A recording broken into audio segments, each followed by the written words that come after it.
Welcome, everyone, to the Sonoma Spiel. My name is Tim with the Sonoma Valley Visitors Bureau. Went out in my front yard today, and there are peaches everywhere.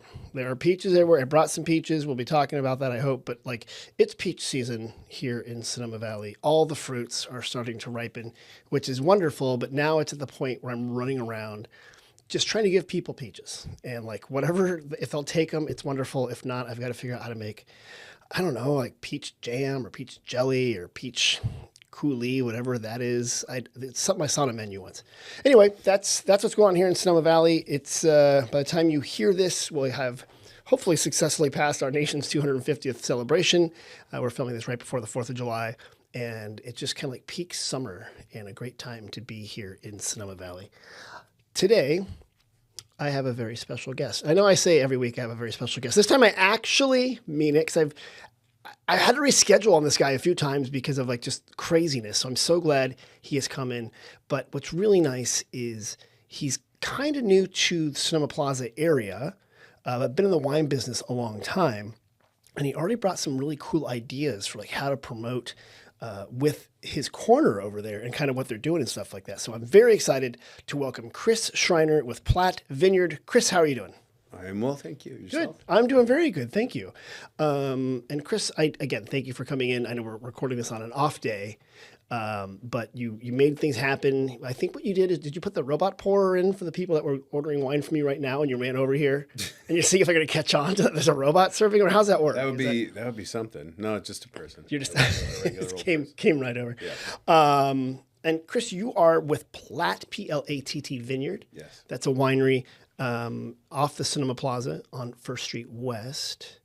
And how long have you been there? 9 months.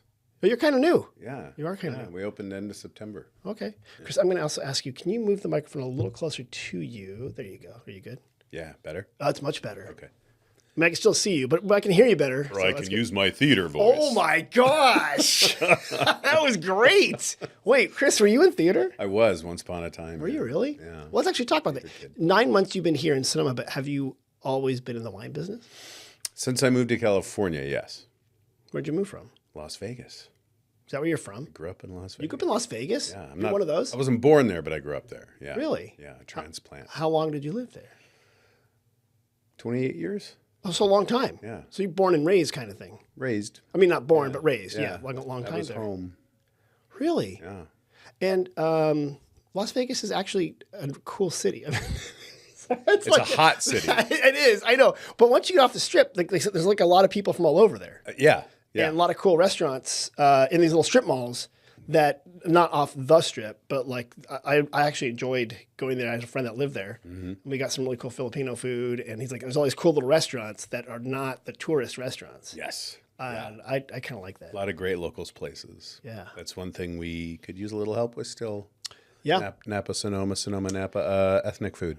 We do not, it's funny, and last week we were talking about this. Someone asked me at the visitor center where to find Mexican restaurants. I'm like, well, everywhere. That's the one thing we have figured out here, Yeah. as well as Wine Country Fabulous. But if you're looking for a good Vietnamese restaurant or a Filipino restaurant, we perhaps could use a little more investment. Yeah. Yeah. Yeah. But Las Instead Vegas. of making us all drive down to the city Yeah, exactly. Or for dumplings. Exactly. You can get dumplings, but if you want really good choices, you got to go down to the city. All right, you grew up in Las Vegas, and you were in theater? Until college. Wait, were you in Cirque du Soleil? Did you invent that? No. Okay. Do I look like I was in the circus? Maybe in the clown troupe. Exactly. No, I was a theater kid, and then stayed there for school, majored in broadcast. I thought, oh, that's where the money is. So I thought, I'll study TV, or maybe I'll be an anchorman. I don't know. And then, that kind of fell off, and right. Never actually worked in that industry. At all. Actually, there's actually a lot of people in the front-facing part of wine who have been in theater. Yeah. And I know a couple that did Broadway performances, and they were on cruise ships, and now they work at wineries. And a lot of people have used those skills to do what you do now, which is probably talk to people about wine. Yeah. I mean, I think it helps because inherently you're used to speaking, public speaking. And you can't be speaking to afraid. people. Yeah. Yeah, because when people walk in and they're from Peoria, and you just go, okay, like you have to engage them. Yeah. Right. And that's what's going on there. Yeah. Big shout out to Peoria, Illinois, which I know is a big, big wine region. Okay, so Chris, now you're with Platt Vineyard. I am. And the tasting room for Platt Vineyard is on First Street West, just north of Spain Street. You've said you've been there 8 months. Tell me a bit about Platt Vineyard. What is it, and what kind of wines do you guys make? It is entirely planted Chardonnay and Pinot. Okay. The vineyard itself is about 23 years old. It was planted in 2003. Throughout its history, the fruit was just purchased by other wineries. Okay. So, So they were growers. They were wine growers. yeah. Lou Platt, it was a retirement. He Okay. just wanted to retire out in the coastal redwoods, have vines around the property. Right. But, had no intention of making wine, but thought if we're going to sell these grapes, they should be Right. great. Yeah. So he coordinated with a lot of the who's who of Chardonnay and Pinot Okay. at the time. So like Ted Lemon from Literai, Eric Sussman, Carol Kemp, Fred Schur, Dave Ramey, all these folks, and said kind of block by block what should Would sell to the different winemakers or vineyards. yeah. So a lot of those folks helped plant and establish the vineyard, and then thusly wanted that fruit. Okay. So contracts were at the ready. So fruit was sold all along. I think it was by about 2015. The way I've heard it, the fruit was some of the most sought out and then expensive Chardonnay Pinot you could buy in Sonoma County.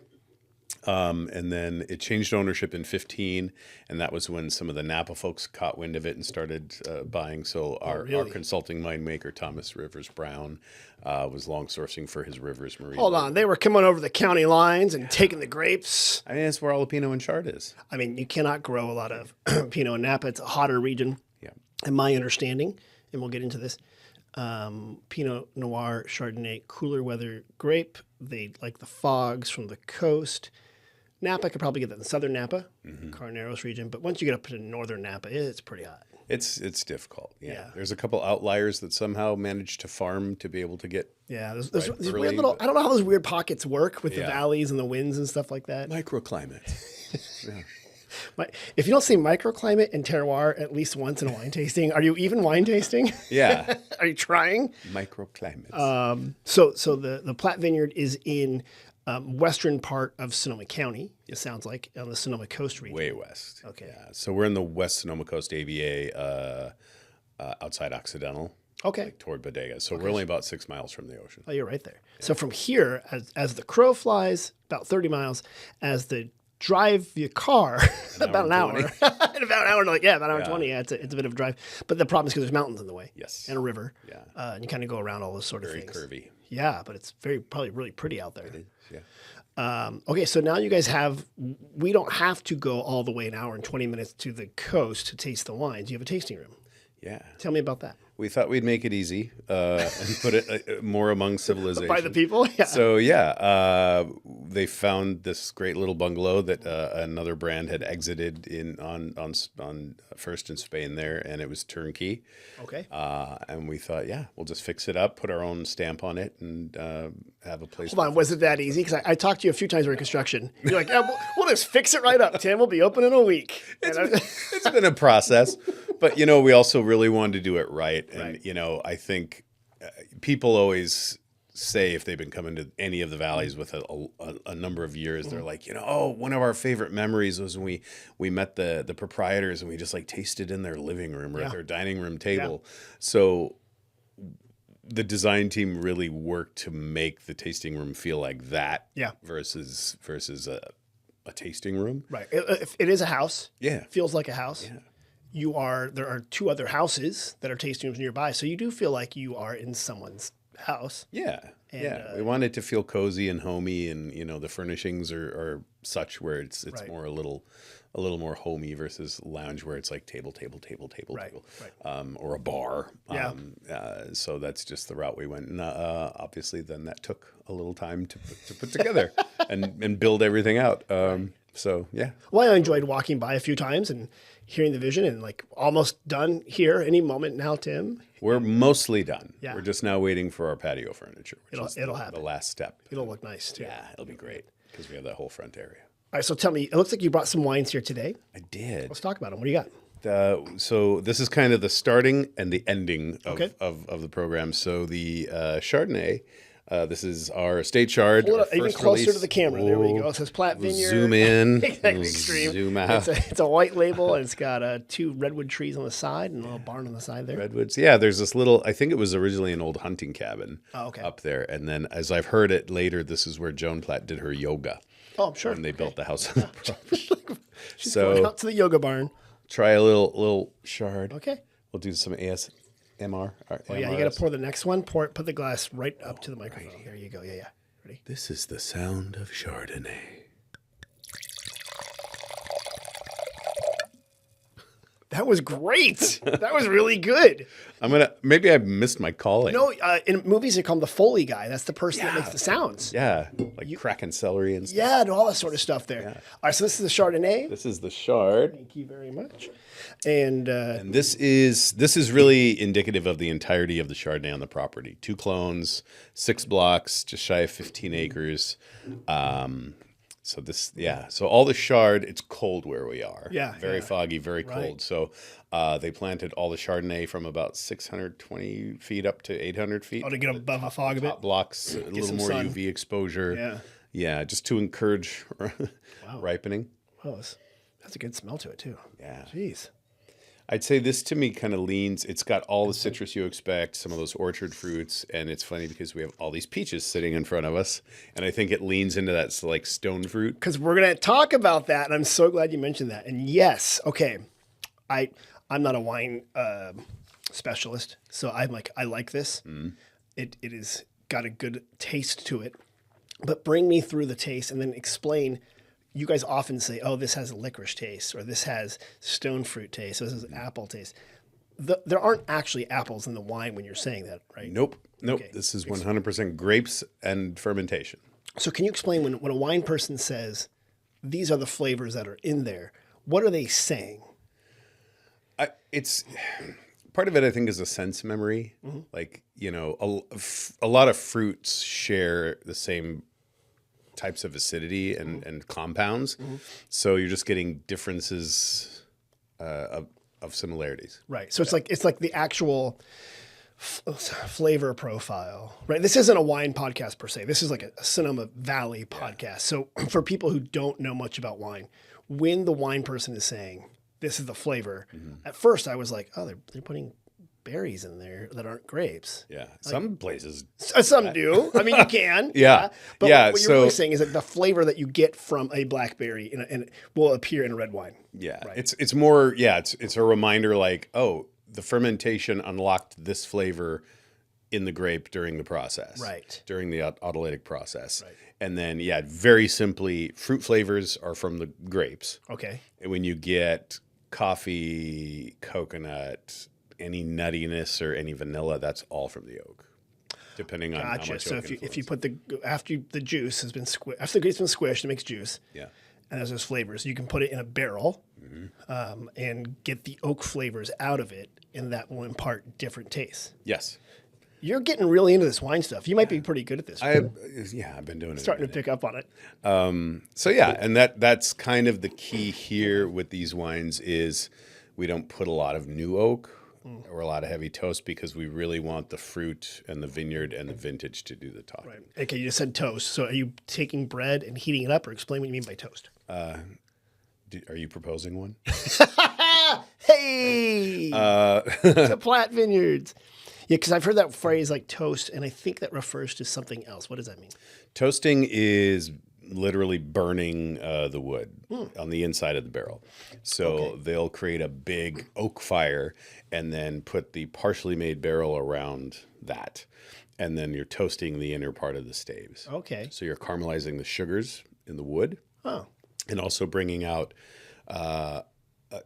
softer flavors. Okay. So if you used raw oak, it would be really woody and fruity and tangy. And you would taste that. Okay. Yes. Yeah. So when you toast it, then it turns into that's where you get those nice brioche flavor, like toast, hazelnuts, even kind of that creme brulee crust. It that mellows sugar. it out. Yeah. Vanilla. Okay. Yep. That's and again, this is like for the first time wine taster, they're often like, I don't know, we're toasting, we got brioche. These are all flavors that come out and then will eventually get into the wine. And then when you're tasting it, you're like, wow, it's reminiscent of that, right? Yes. Okay. Yes. Yeah. And that's it's purely a decision the winemaker has to decide on. Got it. You know, do we want a lot of oak influence or do we want a little? Okay. And I think usually you'd find with Chardonnay and Pinot, they're a little more delicate. So too much oak goes really far. Okay, so gotcha. It absorbs the flavor. Much less oak and much less toasting on the oak. Got it. To let the freshness remain. Yeah. I've heard some people describe Chardonnays as buttery. I don't think I'm getting that from this Chardonnay, but maybe it's there. But what does that mean exactly? That's interesting because it's really subjective. I've had a few people call this kind of buttery. Oh, really? Okay. I think there's a creaminess that you perceive. Part of that's from one of the clones we use. Okay. It's the Old Wenty clone. It's very viscous, gives you a lot of like texture and roundness. Buttery, though, usually refers to a byproduct of the secondary fermentation is diacetyl. Okay. And that's that fake movie theater butter. Yeah, exactly. Literally. And it just creates this film on your palate. Yeah, So it depends the level of acid you're starting with in your fruit. Gotcha. Because you're converting the malic acid into lactic acid, which is softer. But why people let that happen with wine? It's more pleasant. But that lactic acid, that's your milk, butter, yogurt, right? That kind of proteins, right? So it's softer. But if you lose all of your brightness in the acidity and you let it go through that full process, plus it's in oak sometimes, then you get this really like overbearingly like the butter bomb. Butter bomb, yeah. And that we don't want. But also where we are, the soils are acidic. Okay. Very low pH. So I think even if we tried to make that big old school soccer mom loving style of Chardonnay, no offense to anybody out there. The end cap shard. Yes. we'll edit that out. We'll edit that out. I think we'd be hard pressed to do that if we even tried. Right. And a lot of that is some people really like that taste. Yeah. And they seek it out. That's why I always bring it up because like chard is the one where people say buttery. I love butter. This is all butter. Yeah. This other chin here. You've worked hard on that. It's all cheese and butter. Like, I would like butter on my steak, please. Yeah. Thank you. Yeah. But some other people like, the more crisper style or something like that. Yeah. Where did you learn all these words, Chris? Because you said you were like a theater guy, and now I feel like you know more about wine than you're letting on. I've been doing this a while. I got curious about wine, so I did a lot of just reading. I was very self-taught before I moved out and jumped in. Okay. So yeah, had a good knowledge base, and then you learn even more, obviously, up here when you working with the winemakers and yeah. How long have you been in the wine business total? 14 years, I guess. Okay. Or so. Okay. Yeah. That's a pretty good run. That's good. And that's have they made Which is crazy since I'm only 23. I know. I was wondering why you were wearing a Cub Scout uniform, but you're like. You're like, wow, that's got to get my winemaking merit badge. It's only 23. And did you work in hospitality prior to moving into wine? And because some people go through food and bev, right? They work in a restaurant, they kind of get interested in it, and then they're like, oh, I'm going to go this direction. You never, because like Las Vegas, big food and bev. Yeah, and it's so funny. Everybody assumes I went through the hospitality program. Because if you're from Las Vegas, did you go to UNLV? I did. Go Rebels. But unlike our friend Guy Fieri, did not go into the hospitality program. Did he graduate? Guy Fieri, did you graduate from UNLV? Did he? You think he did? You think that guy finished 4 years? I don't know. I'm going to find out. Maybe. I chatted. I did an event, and his son Hunter also went. So, we were just telling stories about all the hangs you go to when you go to Is the campus downtown? Where is the campus? The campus is southeast. It's by the airport. It is. Okay. So it's southern eastern part of the strip. And it's a pretty big school, right? Yeah. Yeah. Okay. It is funny because you never think about it, but it's a big hospitality school, obviously, because you have a lot of places you can intern. Yeah. But you were not even in the hospitality program. No, I worked for a restaurant in college. Okay. Mostly through the theater thing. It was like a 50s diner, where all the servers sing and dance. Yeah. So wait, what was your persona? Archie. Yeah. Archie, like the comics? Yeah. So there was already a jughead. He's like, hey, when we're deciding names, you should be Archie. I'm like, okay. Did you get the sweater and stuff like that? And no, we had these kind of branded bowling shirts. Wonderful. And then the girls all wore poodle skirts. We Yeah. all swing dance and stuff. So that was what made it work for me. But it was also when I realized I'm like, yeah, food, restaurant, Not your jam. for me. Are you allowed to name drop the name of the restaurant? It was called Roxy's. Roxy's. Does it I don't know if it's still there. It was in the Stratosphere, Oh. the casino level Right, of the Stratosphere Tower. Yeah. Isn't it weird how, like, in Las Vegas, like, there's these waves of trends that come through for food or for entertainment. And then you're like, oh, this thing will be here forever. Like, no, that was like a 7-year thing we did. Yeah. And then it's gone. Oh, yeah. That's Vegas. Yeah. They reinvent themselves every 3 years. It seems like what happened to that place? I like that. Oh, it's this now. I had a friend of mine I went to high school with. He was in theater in Las Vegas, like actual theater, like when they do theater. And then I joked about Cirque, but like Cirque crushed everything there. Like they came over, took over. And so all the actual working actors, singers, the old 1-2, they were basically out of business. Yeah, a lot of the production shows kind of went away. Yeah. And you're like headliners doing their residency somewhere. Yeah. And then Cirque. And now it's just a sphere. It's all that's there. Yeah. It's like Now this it's big all LED lights and AI. It's all gonna be holograms. Yeah. Oh my god. Yeah. Yeah. Well, thank God we got real wine here. Okay, so when someone comes up for a tasting, is that Chardonnay included as part of the tasting? Yes. Okay. Our tastings are pretty focused. I mean, we're a small single vineyard Right. project. Like you don't have a bunch of things to choose. Yeah, that's what kind of makes us a little different from our neighbors on the corner and throughout the plaza and everywhere. Is a lot of folks are sourcing. They might have one or two of their own vineyards, but they're all kind of sourcing from the same who's who. They'll buy grapes from different people. Yeah. So we only work with what we grow. The whole vineyard is Chardonnay and Pinot. So we have 2 different tastings based on how deep a dive you want to do. Got it. And how informational and focused or with a host you are, or how casual and just enjoy the space and sip on wine. And I don't want all the nerdy verbiage we've been using so far. I want the basics and just to enjoy the space. So we wanted to accommodate both. So like if you want to really nerd out and talk about clones and dirt and microclimates and terroir, we'll do that. Right. But yeah, if you want to be more casual, self-guided, and just introduce the wines on your own, You're fine with that accommodate too. that too. Because you're basically in a living room. Yeah. It's pretty low key. That's the way it is. So when people are tasting, I know you get like Chardonnay, Pinot Noir, and Pinot Noir. They come. Is it you pouring? Most of the time. Or someone like you? Yes, it's me. On occasion, I'll have a colleague there if we have a lot on the books helping out, and eventually we'll probably bring on a second person. I think once the patio furniture gets there, you're going to be really popular. I'm serious because you are right on a very popular corner. Yeah.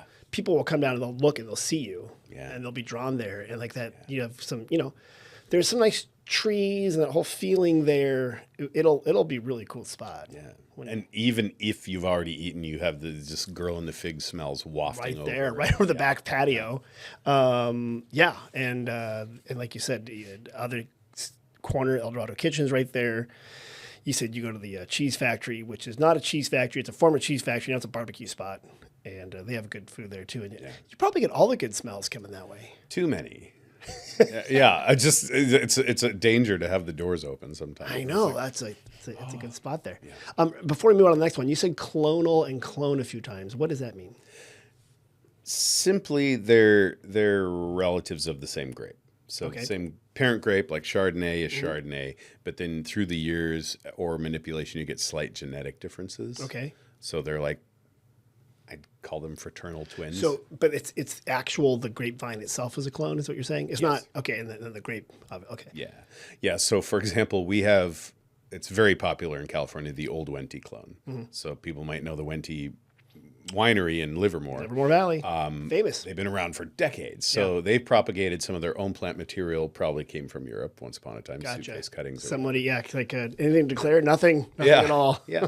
So it ended up being, throughout the years, acclimated to this climate. So it's like a version of Chardonnay or Pinot Noir, whatever, that grows really well in these in this conditions. part of California. And then ours actually came from Hyde Vineyard cuttings of Old Wente clones. So then you have Larry Hyde also propagating kind of his own trying some versions. Stuff out. Yeah. And you guys aren't, just so I understand, you're not taking a grape and planting it to make a new grapevine. That's not how you guys do it. No, not anymore. Everything you get little baby vines from a nursery. And they're all literally Nursery cuttings that have been grown, and then my understanding grafted to a rootstock, and then you're like, here's the magic on top, and here's the magic down below. Yeah. And then if you're a person like yourself, you go like, this clone is XJ12 whatever. Or name it after yourself. Because why wouldn't you? Hey, I cannot wait for the Schreiner clone. Yeah. Get out there at UC Davis and start working at it. That's right. And that is what when people sometimes go wine tasting, get a little intimidated by. We're talking about clones. What you're really saying is this is a grapevine. Yeah. That a type, and we're able to carve off a bit of wood and propagate it to keep it consistent. Is my understanding. Yeah, and then from that, each clone variation on that grape gives you slightly different characteristics Of the grape itself. A little bit different flavors. Even sometimes some of them are really compact, big, robust clusters. Right. Some are really loose and sparse. Huh. So it depends if you're looking for concentration of flavors versus volume. Some will give you more juice or less juice, skin ratio, all those kind of things. So you choose, firstly, what'll grow well in your vineyard, and then secondly, what's going to give you the flavors you're most seeking. Yeah, I was seeing somewhere. I was reading somewhere because I'm so well read. No, that different types of grapes with a better ratio. If you want more tannic, you want bigger berries. Smaller berries give less juice per skin, and the other way around. If you want more juice flavor, because the skin gives it that kind of tannic flavoring behind it. Yes. Thanks for following me for wine tips from Tim. Those are all the words I just used. Yeah. Most wine grapes are really small. They're like blueberries. Yeah, people are surprised they're not table grapes. Yeah, because then it's really concentrated. There's not a lot of water in there. It's more sugar. So like a big table grape would make an awful wine because there's so much water in there. Right. It'd just be uninteresting. So you guys are looking for smaller berries. Small and concentrated. Kind of good clusters. Somewhere in between. I mean, sometimes you want some bigger ones because you get more juice out of it. But yeah. Got to fill those bottles somehow, Chris. Yeah. And then with reds, most of the flavor compounds and the color are all in the skins. Yeah, that's another. It's not in the juice. I should have given you a dump bucket, but we both figured it out. Yeah, I was like, I don't have one. So that was my nickname in college, dump bucket. Let's come and get Chris over here. I'll give this back to you because now, you can do this. Oh, cheers. Wait, get the cork. Get the cork on the microphone. Wait, we'll do it again. Whoa. Yeah. Wow, that was. We almost blew the meters. All the Psalms that are watching this are like, oh my God, you're not supposed to do that. Yeah. You know what? Hey, Psalm, stop being so stuffy. We're having a good time. Okay? Let Chris and Tim have a good time. Yeah. Huh? I mean, that sound lets people know, hey, party's starting. It's time to start enjoying ourselves. That's right. That's the way to do it. All right, so now you've poured a Pinot Noir. This is a sneak preview of our Reserve Pinot from the 24 vintage, which doesn't really officially release until September. I love that I tricked you into bringing it. Yeah. But we actually started previewing this now out of necessity because 2023, great vintage, did not give us a lot of fruit, though. Oh. So the 23 Reserve Pinot is already nearly extinct. So you have no more left. There's a little bit to purchase. Is there any hiding in the corner? There's a little bit to purchase, but I can't pour it anymore. Touche. And the nice thing about this, too, is the 23s are very structured wines. Okay. So going to age really great. So for the really tried and true Chardonnay Pinot nerd, they're spectacular. Okay. But they can be a little bit lean for some people that are more used to just the California style vibe. Okay. So the 24s are a little more fleshy, a little more round, a little more voluptuous. So we'll appeal more to that crowd because it was a warmer year and we got much more fruit out of the vineyard. So I won't run out of it halfway through the release. That's got to be stressful. You guys are people want this wine, and then you're like, actually, we have 5 cases left. Yeah, it's a good problem to have. Touche. But it was also, it caused me a bit of a panic because, we're brand new. Right. We have 4 wines from 1 year. And then I'm like, well, now I'm going to have 3? What does that mean? What are we doing? But as you can say, it was so popular. Yeah. You better order the rest now. Yeah. That's the way it is. Get on it. I can try this Pinot Noir here. So this one is one single clone. So kind of continuing the clone conversation, the winemaking team thinks this is a clone called Calera. Okay. They think the blocks that were planted to this clone just really shine on this property. They really just are above and beyond. The 2024 Pinot Noir from Platt Vineyard Estate Reserve is phenomenal. However, you should give it all to me. This is good. This is going to be So this is being released in a couple months. Yes. I'm getting preview wine. It's in the tasting room now. Right. But Wow. yeah, it goes wide late September. Do you Okay. have room at home for 700 cases of this? Yeah, I mean, hey, my kids. I'm not moving out taking to a check, college. No, by the way. it's cash up Yeah, front. cash up front. Yeah, I'll just move my kids out of their rooms. Problem solved. Yeah. What do they need all that space? I don't know. Well, obviously for sprawling crap all over the place. Chris, I don't know if you have children, and if you do, if they're of the teenage years, but they sprawl. They sprawl everywhere, man. Yeah. And they come with pets. Mm. Yeah. You know, it's funny how, like, we talked about the trends in Vegas, but in wine, remember Pinot Noir had a huge push during the sideways effect, and Poor Merlot suffered. And now it's kind of like balancing out. People planted a ton of Pinot. Yeah. And so much so that for a while there, it was like, okay, we have a lot of Pinot. Now like all this rosé of Pinot started appearing. And now I think we're rebalancing again. Maybe. I think so. Yeah. Yeah. This is good. It kind of reminds you of why Pinot's so awesome. Yeah. Yeah. Yeah. And I think the nice thing about Pinot is it's all about nuance, right? When you talk about complexity and different flavors, I think it's much more present in Pinot because it's not super tannic and super powerful. It's more beauty than beast, I always say. Yeah. So, cabs and all that are big, but they're powerful, they're tannic, they're dark. So usually until they age, you don't get a lot of the nuance. You're just like, I taste three things. I taste oak, I taste blackberries or black currants or whatever. And like here, you can be like, no, there's like maybe white pepper and like fresh herbs and flowers and cranberry and pomegranate. Those herbaceous flavors come out Yeah. sooner. You've seen that flavor wheel, I take it, from UC Davis. There's a person Yes. who developed it, Yeah. which is pretty neat. It does give me a little anxiety because I'm slightly colorblind. It's also like this color wheel / flavor wheel. And I'm like, is this green and grassy or is it yellow and buttercuppy or whatever? But it's a really neat way to show the different ways the flavors flow off of each other and how to explain it. We used to have, I haven't seen one of those in a long time, but they were neat ways to do it. It's around. I think I don't know if they just inherently make me nervous being from Vegas. You see that wheel and you're like, I'm going to lose money. Exactly. I'm just, the spinning wheel means losing Put money. it all in 29. Yeah. My mortgage will definitely come back to me. Okay. Are you a card player? Do you ever gamble and stuff? Or like you're around Here it? and there. Yeah. A friend on the Napa side has poker night every few weeks. Okay, but you're not like actively going to the casinos to like, yeah. I grew up there. I know better. That city was not built on people winning. You know, gambling is like the only business you go to where you give them money and they don't actually have to give you anything back. Yeah. It's just a chance to Shame. give something back. That's what you get. You get shame. You get shame and Like when I go to Platt Vineyard, which everyone should, I give you money and I can get a great tasting. I can give you more money. I can probably join the club, right? And we get something out of it. yeah. But you're right. Yeah. You get a product. You get a product for your And investment. you get time Yeah. spent. And you get education. You can say words like herbaceous. Herbaceous and terroir. Meanwhile, I go put it on the roulette wheel. I get nothing except sorrow. Yeah. Yeah. Although you might win it back. Yeah. I'm just sure next time.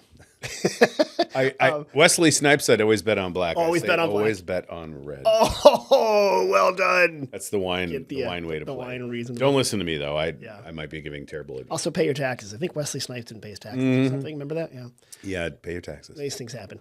Pinot Noir is fantastic. It is, both these grapes, just to segue, are from a region of France. Burgundy? Burgundy. Okay. And you guys recently tried something out because not only do you have Pinot Noir and Chardonnay, but I think your neighbors also have similar wines. Is that right? Yes. And you had a Burgundy, We did a Burgundy. which you got to have a good pun to make it work. Yeah. And basically was you and three other wineries, three others were Three Sticks. You guys were featuring these wines, and people could go around and taste them and try them out. Yes. I love that idea. I know we're building off of it, see if it works again or not. I mean, that's the neat thing about events. Does it work? Great. If it didn't work, we'll try something new. Yeah. Do you see like a resurgence among the Burgundy people in this kind of wine and like getting the word out about them? I think so. Yeah, I think there's always the people that kind of come up with those grapes and never let go. But I think it's kind of fun to up here, cab is so pervasive in Northern California. Right. So in both. And you live in, you worked in Napa for a while. Yeah, where cab yeah. was king, right? Yeah. Yeah, and so I've had people too like, yeah, it's mostly cab at home or whatever, Right. and then they're surprised, like, oh wow, you can actually have this with fish. I'm like, yeah. Chris, why is Cabernet in the American memory or the American, like, why do we associate wine with Cabernet Sauvignon so much in our popular mind? It took over. Yeah. Yeah. It all the plantings went to Cabernet. So long story long, but shorter. When the wine industry started in the 1800s, largely in the mid to late 1800s in the U.S., everybody just brought plant material from wherever they came from. Okay. So there was Italian varieties, there were Spanish varieties, there were what we thought was our own indigenous grape. Zinfandel's actually Croatian. Right. So everybody was planting just all So just these immigrants things. would come and like, well, this worked in my backyard in Tuscany, and this Yeah. Austrian guy was like, oh, this worked for me. Yes. Okay. And it will or won't grow here. Right. But largely in California, it was missionaries Okay. growing grapes for sacramental Right. wine. And it was all the things. Two things happened. We got hit with phylloxera, which wiped out a large, most of the industry. Which is for a while. an invasive bug or vine louse. bacteria or something like that. Yeah, that takes out vines. Yeah. Okay. And then prohibition, when we shot ourselves in the Oh, foot. that's right. We're like, the flux wasn't bad enough. So then Put ourselves out of prohibition knocked. I mean, there was a huge American wine industry. Like people forget, like in the late 1800s, we were entering competitions with international Right. wineries and competing with France back then and doing really well.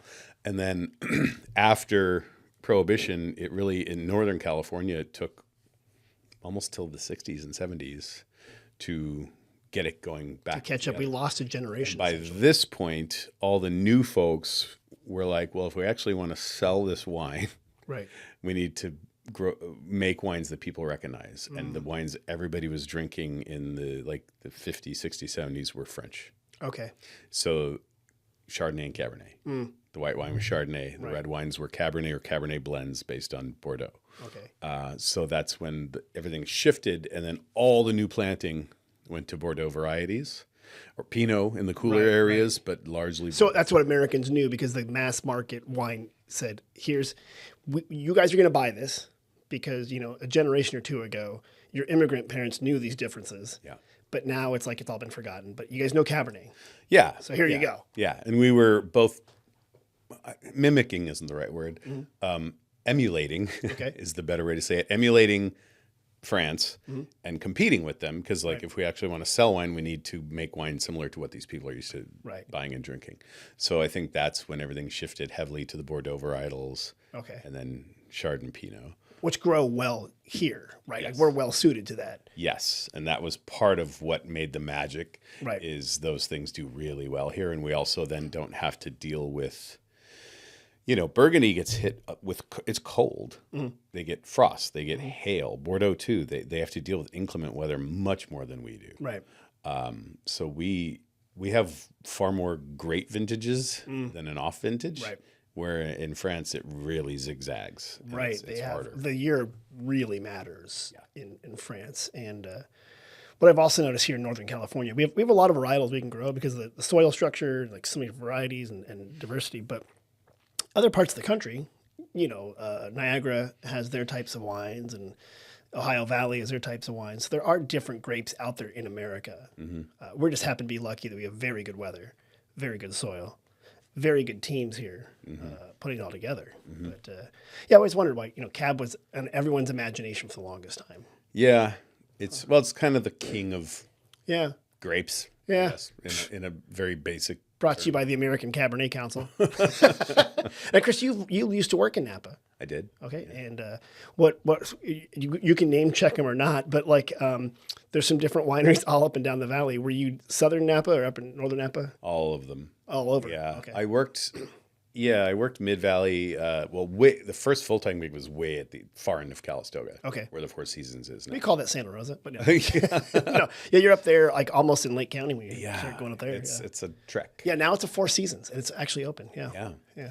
Yeah, so did that, worked for a few collectives. So I've been all up and down the valley throughout my history. And yeah, and then I knew the folks here, and they were getting this rolling.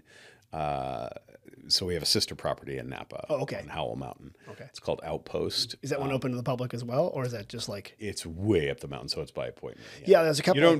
You don't just get people meandering in the door. No, it's okay. So it's like Moon Mountain here. Like people think they're gonna go up there, and you're like, you're not, because that road is like you got to make an appointment. Yes. And know where you're going. So it's similar to that. Yeah, yeah. So they're very appointment based. But then the ownership acquired this vineyard in 2022. Okay. And I was chatting with the folks that I knew were involved here. I'm like, well, that's interesting to me. Right. And so they're like, hey, we're launching. The initial offering has gone out. Okay. Let's do this. We need somebody to manage the space in Sonoma. I'm like, I can do Sonoma. Like, sure, why not? Yeah. I've actually, my commute before coming here was going up longer. Valley, and Napa was further. Yeah, I know. So yeah. Yeah, going east to west, Napa to Sonoma. We make a big joke about Napa, Sonoma. It's a very short commute. It's not bad. They're right next to each other. Yeah. And it's a pretty drive. It is. Yeah. And I learned until they were doing work on the highway that in the last fall, or with NASCAR last weekend, then it can not be as nice and quick. Yeah, I mean, I honestly, I've been trying for years now to get the two counties to agree to a bus for employees or anybody, but it would save a lot of time on either 37 or 121. Shuttle or something. Just a little shuttle. It could be so easy from Napa to Sonoma back and forth, but two different counties. Yep. Which means two different agencies, which means good luck with that. 10 different county supervisors. Yeah. Lots of opinions. It's a thing. Chris, this has been awesome. You know a lot about wine. And you know, even though you have a great radio voice and you could continue doing that, you do know a lot about wine. So I've learned a lot. If people want to book a tasting or learn more about the winery, do you guys have a website? And if so, what is it? PlattVineyard.com. That's simple. 2 T's, Platt Vineyard. Okay. Singular.com. PlattVineyard.com. And you have, it looks like you have two different, you brought this in, but you probably have different tastings, but you have two flights here. Mm-hmm. So you probably change them up or not. Well, you don't have that much wine yet. Not yet.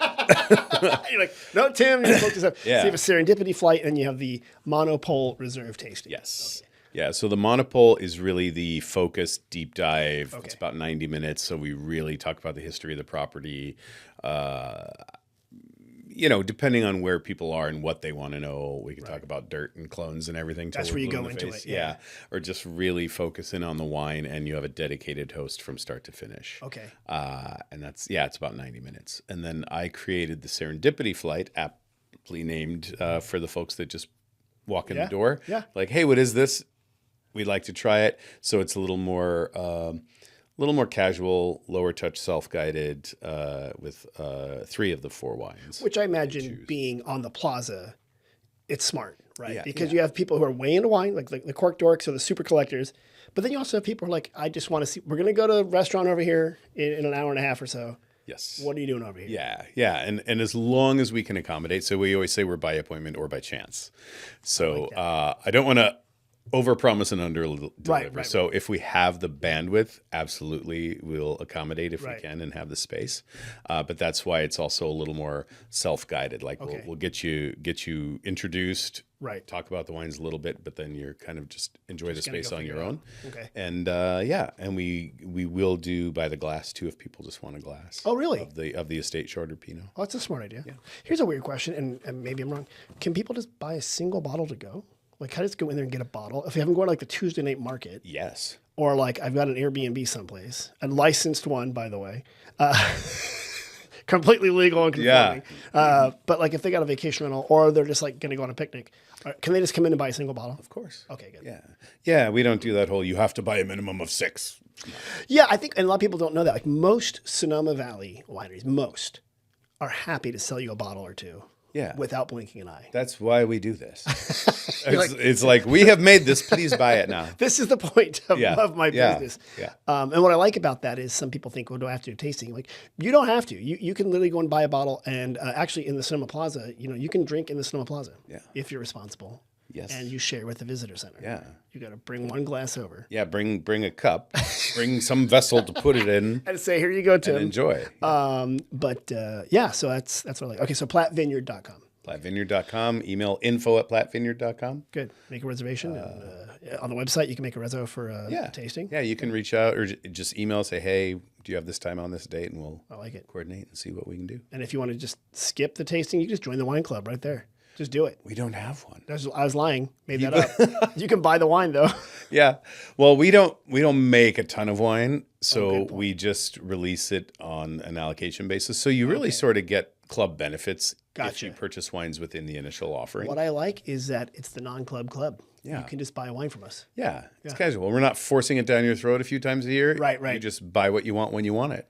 There is that panic when you get that email, like your third shipment is sitting here, and you're like, oh, Yeah. got to get the wine. Yeah, that's I've gotten that a few times from someone at my house. I have to go pick up some wine. Are you ever going to come get this? Yeah. Like, right, I'm going to get it. Right. Yeah. But now that I had, how many cases did I just buy from you? 75? 700. 700. Right. Both kids have to move out. Well, maybe let's call it 400, and then we'll save 300 cases so the folks listening to this can actually. They definitely will. wine we're My mom talking and dad are listening. They're gonna buy some. Yeah. Chris, you're not getting out of here yet. You know, you have to answer Sonoma questions, right? Did you know that? I didn't know that. Okay, so part of the pod, and this has been great. I really enjoyed this. I've gonna need learned a a lot drink about for this. Yeah, this. you're going to need a drink for this. But we have 2 visitor centers. One is Toscana Hotel in the Plaza, one south of Jacuzzi Family Vineyards. People call us, text us, they slide into our DMs, they send us faxes, they write us letters. And they ask us questions, and you're going to help us in the segment we call We Get Questions. Here we go. Now, normally I have questions from visitors that come in and stuff like that, but I've been saving these from a scavenger hunt. Do you ever get the scavenger hunts that walk around the plaza? I haven't yet. Okay, you will. But I don't doubt it. That's going to get happen. them. What I love is it only happens in the summer, and panicked people will come in, and they're like, oh, and they're looking for stuff. And we're always like, ask the visitor center because we tend to know a lot of these answers ahead of time. But it's fun to go out and get it there. I won't make it super hard because I know you didn't grow up here, right? But we will. I'll ask some of these questions or some of the things that you can do. And then you can answer it, or if you need help, just ask me for help. Okay. You ready? Yeah. Where can you get a photo of a white duck? In the park? Yeah, good answer. At the pond. You did it. That was pretty easy. Can't always guarantee to be the colored duck you want. Yeah. But there's always ducks there. Yeah. Yeah, they're out Why? there. I mean, don't be a duck racist. Don't be a duck racist. Yeah. Mallards are great too. Embrace all Why the does it have ducks. to be a white duck? You know, and I wonder if maybe that one's a goose. You and I don't know a lot about poultry, do we? They're tasty. I cry foul. Yeah. They're tasty. Get out of here. Right. Here's a question. It's actually on the scavenger hunt. If you were visiting Sonoma and wanted to know what to do, where would you go to find out? I would go to the Visitors Bureau. Good job. Of course. Yeah, 24 East Spain Street. Toscana Hotel. Good job. Yeah. That was an easy one. You're pretty good at this. See, you thought this would be hard. Yeah. Okay, this one you might not know because you're not from here, and me neither, but I know because it's my job. But there's a thing called the Bear Flag Rebellion or the Bear Flag Revolt. Do you know what date that happened? You don't need to do the year. I don't know if it's exact, but maybe last Saturday because there was a chicken cookout. You're so good. Yeah, it was 2 weeks ago, June 14th. Oh, Good job. yeah. Good job. It was the same as Burgundy. Oh, it was Burgundy. the same weekend. That's right. Because we were prepping. We were was talking the about day Burgundy. before Burgundy. We were talking about Burgundy on this podcast a couple weeks ago. Yeah. And I'm like, oh, June 14th. There's a lot going on. Did you have people carrying their chicken over to Burgundy? We did. That'd be funny. That would have actually been nice. This might be your year. Yeah. You can do. Oh yeah, we're doing the mashup. Yeah, bring us. Bergen Chicken Day. We'll Chicken pour you some Burgundy? wine if you bring us a chicken wing. Yeah, it's pretty good. So yeah, they do a big chicken barbecue, as part of the Bear Flag Rebellion, June 14th, 1846. And there is a statue in the plaza, the northeast corner. I know, I'm always like, which direction am I facing? The northeast corner. You can see it there. A lot of good, get some ice cream at Sweet Scoops, go across the street. Since you're from Nevada, and Thank you for saying it right. Nevada, how about that one? Does that bother you when people say Nevada wrong?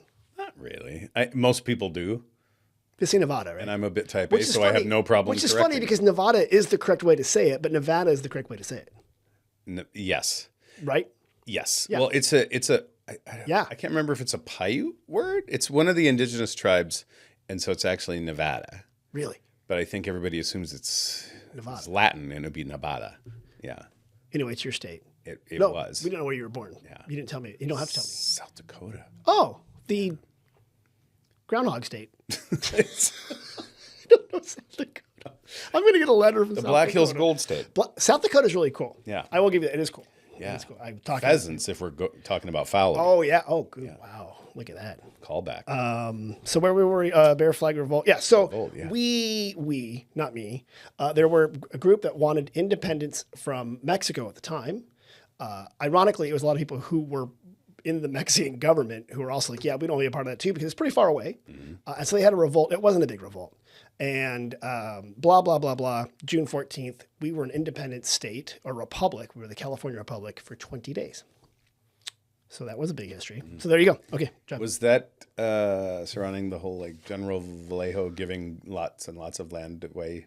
Well, part of it was they were all supposedly, and this is all like what's true in history, right? Like they tied him up, but he was also like drinking, and he was like, guys, I'm sick of answering down to Mexico City too. It's pretty far away. So let's just untie me and we'll figure this out. Now these could all be apocryphal stories. I don't know if they're true or not, but I'm saying them on the internet, so now they're true. Yeah. But If it's on a podcast, it's absolutely it's not true. You're right. So they give away large land grants. The Spanish and the Mexican had large land grants. That's why you do see names like Vallejo, which is 40 miles from here as well, and Benicia, that was his wife.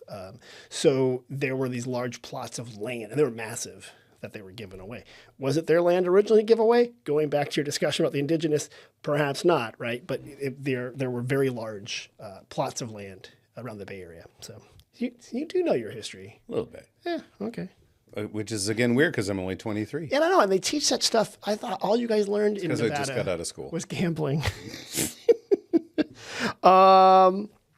Okay, if you need to take a photo of your group in front of a place for cold, frosty, yummy treats, where would you take a photo in Sonoma in front of cold, frosty, yummy treats? At the cold, frosty, yummy place that I can't remember the name of right Yeah, now. the cold, frosty, yummy treat store. Yeah. That's a good one. Yeah. Sweet Scoops ice cream. Also in the northeast corner. That's also there. Not mistaken. So also, if you're an adult, I believe you can get frosé at Psy, which is the champagne bar over there.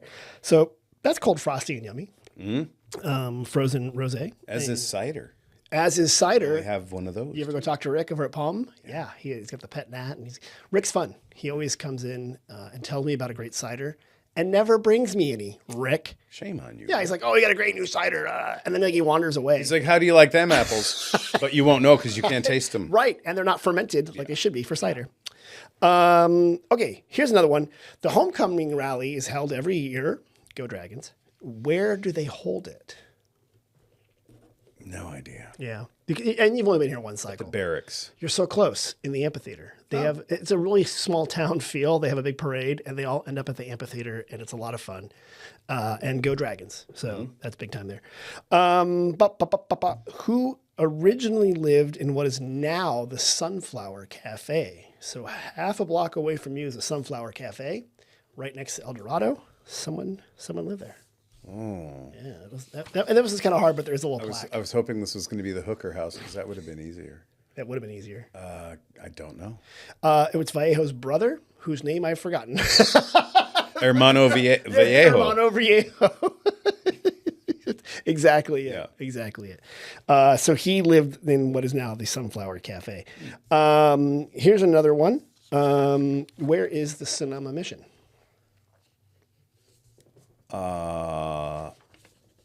A few steps down from the Toscano. Absolutely correct. On the far northeast corner. Good job. You're very good with your compass there. Yeah. And you're right. It's on the northeast corner. There's the Mission. It's been rebuilt a few times. Here in California, we have a thing where we build things out of adobe, and then it rains, and there's an earthquake, and then we rebuild it, and then there's a fire, and then we rebuild it. Not the most stable, that mud.